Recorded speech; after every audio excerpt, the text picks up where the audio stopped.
Então, qual software devo usar? Sempre que eu penso em softwares, eu gosto de pensar eles como ferramentas e ferramentas para atividades específicas, né? Na arquitetura, isso é um pouco mais complexo, né? Mas aqui eu dei um exemplo disso. Então, a gente tem uma tarefa que seria pregar um prego e uma tarefa que seria parafusar um parafuso. E a ferramenta ideal que a gente tem para eles é um martelo e uma chave de fenda, né? Então, gostaria de que vocês pensassem em tarefas específicas usando softwares específicos. Então, aqui eu vou introduzir alguns termos que talvez vocês não conheçam, né? Porque, principalmente a galera aí dos primeiros períodos, que é CAD, né? Talvez vocês conheçam o AutoCAD, vocês acham que CAD e AutoCAD é uma abreviação, mas na verdade o CAD ele significa Computer Aided Design, que é desenho assistido por computador. E aí dentro de CAD a gente tem duas categorias principais de CAD, que é Computer Aided Manufacturing, que seria manufatura assistida por computador, que são aquilo que você leva do mundo virtual, né, do computador para o mundo real, por meio de manufatura, e maquete eletrônica, né, que é basicamente um render, alguma coisa que você só vai utilizar no mundo virtual. E aí, além de CAD, a gente tem o BIM, que é bastante conhecido por vocês aí, provavelmente, porque ele vem sendo falado mais e mais nos últimos anos, que significa Building Information Modeling, ou modelagem informativa da construção. A gente vai passar sobre as diferenças entre CAD e BIM logo, logo. Bom, aqui eu coloquei uns softwares que vocês talvez conheçam, alguns que talvez vocês não conheçam, e eu classifiquei eles aqui pensando justamente no que eles são melhores para fazer, em quais categorias eles estariam encaixados, né? E aqui eu coloquei maquete eletrônica, eu imagino que vocês devem conhecer o SketchUp muito bem, mas alguns desses aqui vocês não conhecem provavelmente. O 3ds Max ele é muito usado em maquete eletrônica, principalmente em escritórios grandes, né, para maquetistas mais avançados. O Maya, o Cinema 4D e o Blender, eles são menos usados, mas eles são muito usados na indústria de animação, jogos, etc. Aqui a gente tem alguns softwares BIM, a gente tem o ArchiCAD, que talvez alguns de vocês conheçam, o Revit, que provavelmente todos vocês conhecem, e algumas outras opções que eu aconselho que vocês deem uma olhada, porque o mercado está bastante monopolizado nesses dois, mas a gente tem outras opções também. E aqui CAD e CAM, né, que o CAM é essa coisa de levar o 3D, né, aquilo que você está fazendo no mundo virtual para o mundo real, e o Rhino, ele se insere entre esses softwares, né, então ele é um software muito utilizado para fabricação digital, design de produto, design de imóveis, e coisas relacionadas a levar coisas do mundo virtual para o mundo real. E aqui a gente tem alguns outros, SolidWorks é muito usada em indústria de engenharia mecânica, engenharia elétrica, Inventor também é a mesma coisa, eu só coloquei aqui para vocês terem um panorama do que é um software de CAM, e o AutoCAD, né, o mais antigo, né, de todos os CADs e softwares aí bem conhecidos, o FreeCAD, que é um software gratuito que eu gostaria que vocês viessem uma olhada caso tenham interesse. E aqui alguns renders, né? Então a gente tem um render estático, tempo real e engine de jogos, né? O estático ele é baseado na CPU do computador, que é o processador, então ele renderiza imagens lentas, mas em alta qualidade. O tempo real, a qualidade é um pouco menor e ele gasta a GPU, que é a placa de vídeo. Então vocês podem usar tanto um quanto o outro. O tempo real vem ficando cada vez mais popular, né? Justamente porque é mais prático. E o Game Engine, né, também seria em tempo real, mas eu coloquei uma categoria separada justamente porque é bem mais sofisticado do que em tempo real em si. E aí o mais conhecido aqui de vocês deve ser o Lumion, esse aqui são alguns outros concorrentes dele, né, e o V-Ray, que esse aqui é o maior concorrente dele, que é o Corona, que a gente geralmente usa no 3ds Max. Bom, agora a gente vai falar sobre CAD e BIM, Então, vou falar brevemente quais são as diferenças básicas entre esses dois tipos de softwares, né? A gente tem BIM, né? E aí o BIM, ele tem essas três coisas que eu gostaria de fixar na cabeça de vocês, que é o BIM, ele é orientado a objetos, né? O que isso quer dizer? Isso quer dizer que você tem objetos, os seus objetos, eles pertencem a uma classe e eles têm atributos, né? Então, aqui a gente tem uma escada, alguns atributos dessa escada poderiam ser a altura do espelho, piso, etc. E você pode alterar parametricamente com essa ferramenta de escada, e aí você muda os valores e a forma da final da escada muda, né?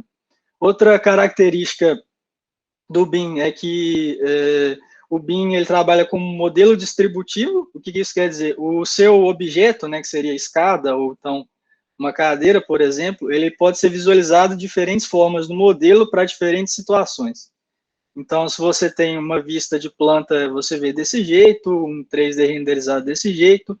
Se você quer só um 3D mais simples, você poderia ver desse jeito. Então, varia de acordo com o nível de detalhe que está seu projeto, varia de acordo com a fase do projeto que você está e em qual vista você está vendo, né? E essa capacidade, ela é muito interessante, que é completamente diferente do CAD, que você tem um objeto e ele é simplesmente aquilo ali, e é isso.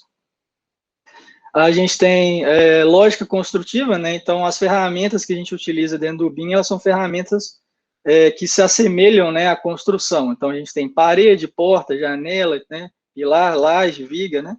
Então, tudo aqui são ferramentas relacionadas com construção. E aí eu apontei algumas vantagens para que fique bastante nítido e também desvantagens. A maior vantagem desse todo o processo aqui, eu diria que mais tem permeabilidade no mercado, é o quantitativo e controle de custo, né? Isso é uma coisa extremamente importante, porque como você tem todas essas informações, você consegue calcular o custo da obra e etc. A gente tem facilidade na compatibilização dos projetos complementares, justamente porque você trabalha em 3D, e aí você pode ver tanto o estrutural, o hidráulico e o arquitetônico, se você juntar todos eles, e aí ver se tem alguma interferência de um com o outro, né? Por exemplo, um cano passando no meio de uma viga, alguma coisa assim. Facilidade para detalhes técnicos em 3D, né? Isso é uma observação que eu fiz baseado na minha experiência, né? Porque como no CAD geralmente você tem que reconstruir tudo, né? Tipo, pegar lá do 3D e reconstruir no AutoCAD, geralmente você faz menos vistas isométricas, vistas em 3D, e no BIM isso se torna mais comum, mais fácil, e isso melhora a qualidade final do projeto, né? E aí, por último, facilidade para fazer revisões, né? Como o seu modelo é paramétrico e ele muda uma coisa numa vista, você muda em todas as outras, é muito mais fácil fazer as revisões. Desvantagens, ele não lida bem com modelos com muitos polígonos, isso é uma observação minha também, utilizando o Revit e o ArchiCAD. Eles não lidam com modelos com malhas pesadas, né? Se você importar modelos do SketchUp, constantemente ele fica pesado por causa do excesso de polígono. E isso é um problema se você não tiver um computador muito robusto, né? É mais difícil personalização do projeto caso não existam blocos, né? Então, todo esse processo aqui que eu descrevi para vocês, se você não baixar o bloco pronto, você tem que fazer isso. Então, se você tem que fazer isso, você gasta muito mais tempo do que em um projeto pequeno, por exemplo, se você tivesse que fazer lá, sei lá, um quarto, e aí você quer umas coisas personalizadas, você vai ter que fazer todo esse processo, e às vezes no CAD é mais fácil fazer, justamente porque esse processo no BIM ele é um pouco mais complexo. E por último, isso é uma observação minha também, a modelagem 3D pouco fluida, que eu percebi que tanto o Revit quanto o ArchiCAD, eles têm uma dificuldade bem grande, né? Eu falo Revit e ArchiCAD porque eles são os principais do mercado, tá? Eles têm uma dificuldade bem grande em modelar formas que fujam do convencional.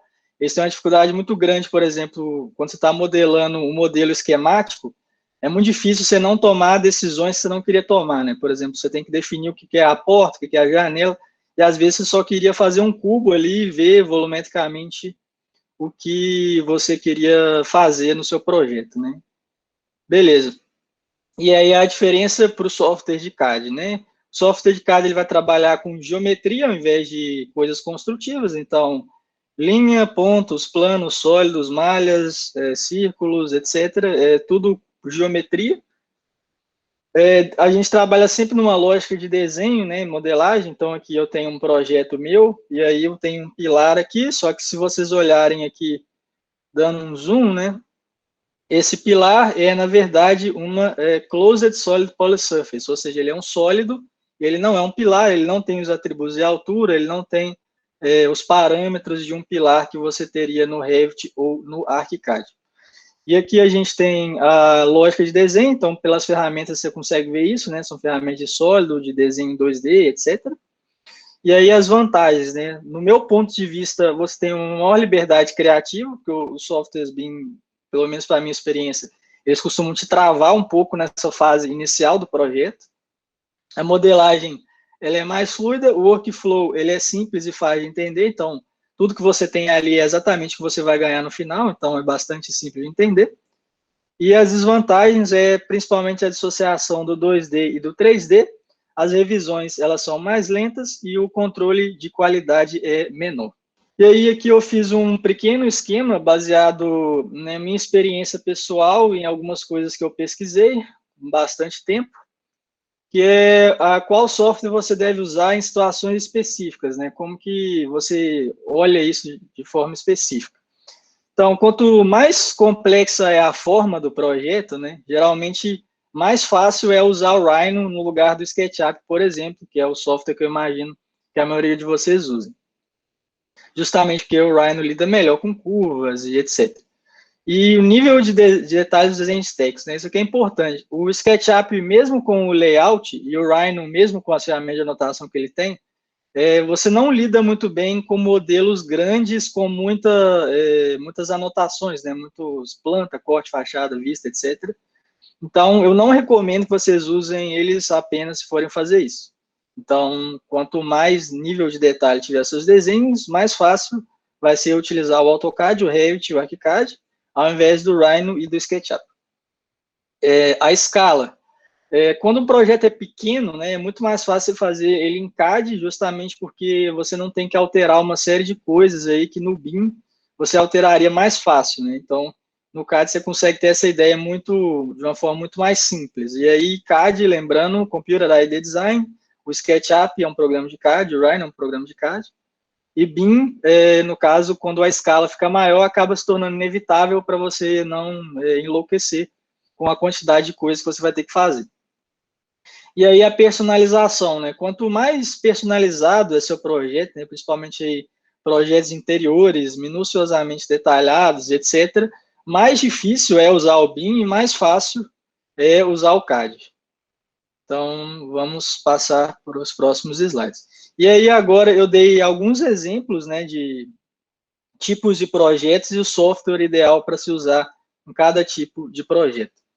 Então, quando a complexidade formal é alta, o nível de detalhamento técnico é baixo e a escala é pequena, eu recomendo vocês usarem o Rhino e o Grasshopper. Então, pavilhões, coberturas autoportantes, estruturas complexas, esse tipo de projeto você resolve muito bem no Rhino e no Grasshopper.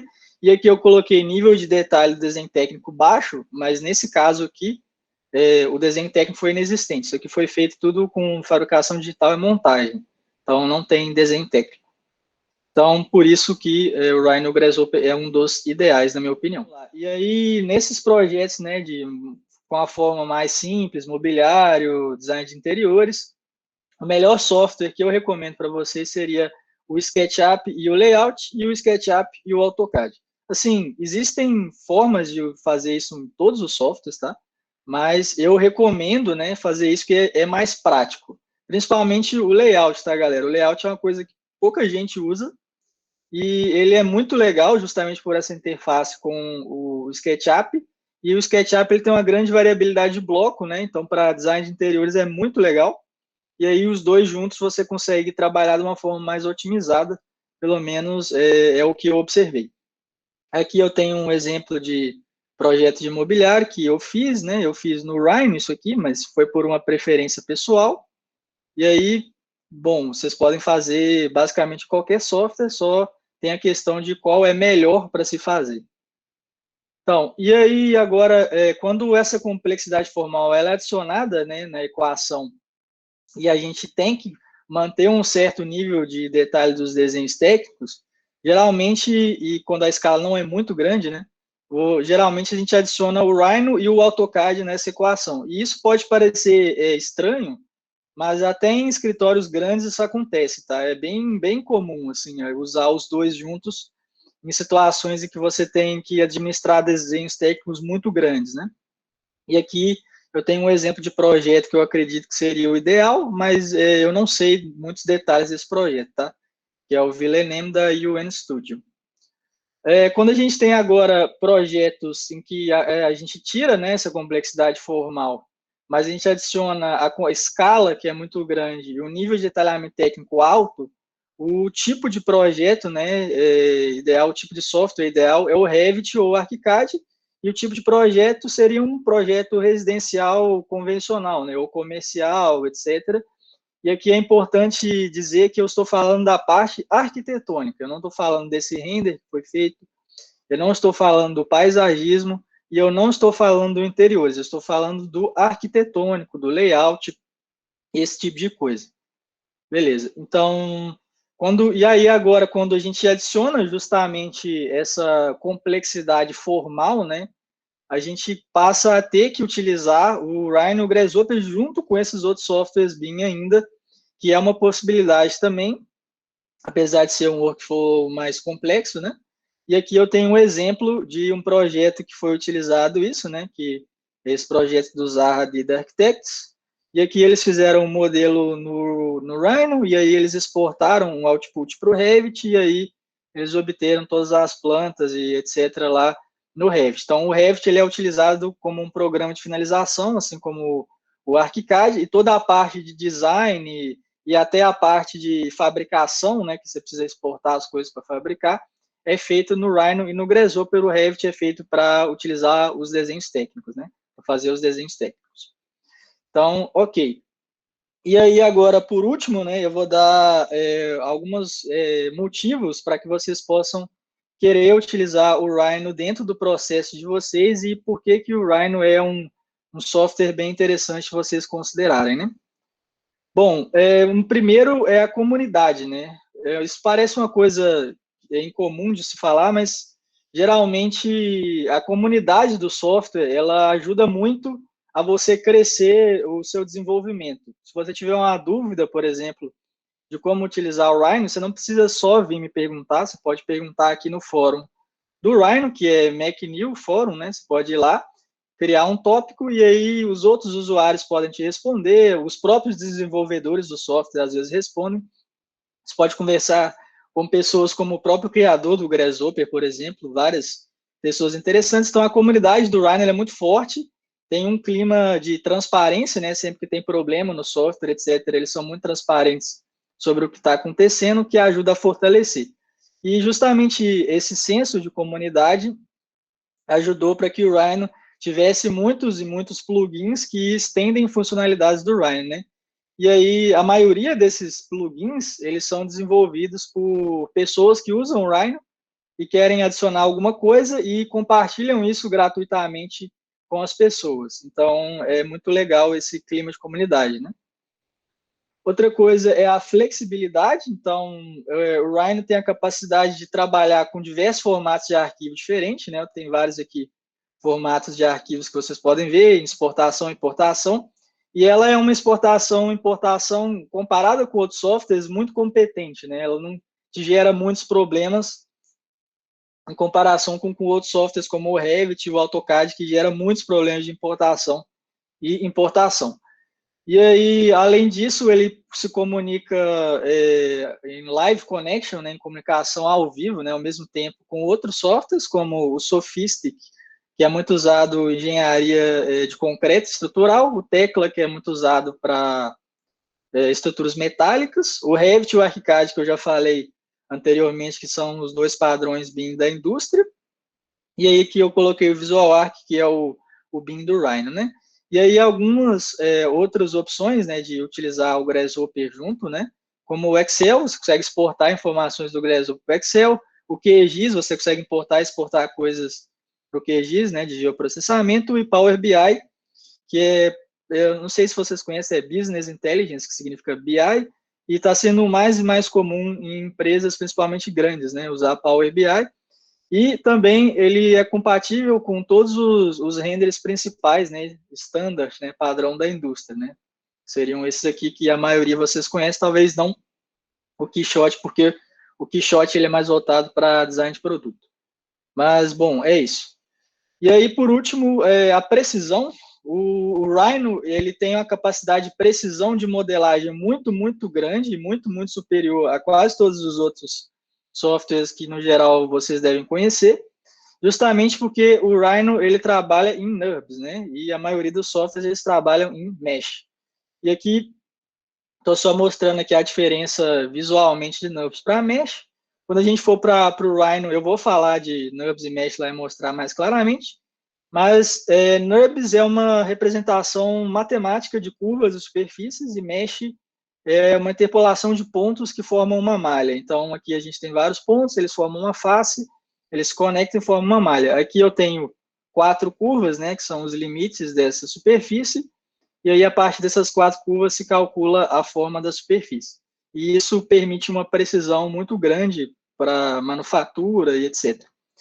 E aí aqui é uma coisa que talvez vocês achem interessante, mas todos os softwares de 3D, eles têm uma coisa chamada tolerância, que é aqui no Rhino a gente pode mudar, né, tolerância absoluta, que é basicamente a margem de erro, né? Todo o software de 3D, ele tem essa margem de erro, só que geralmente ele não te mostra isso, ele é colocado isso automaticamente.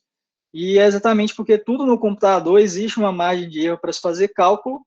O que você costuma fazer é fazer essa margem de erro ficar muito pequena, a ponto de a escala que você está trabalhando, isso ser imperceptível. E no Rhino você pode alterar essa tolerância livremente e de forma muito simples.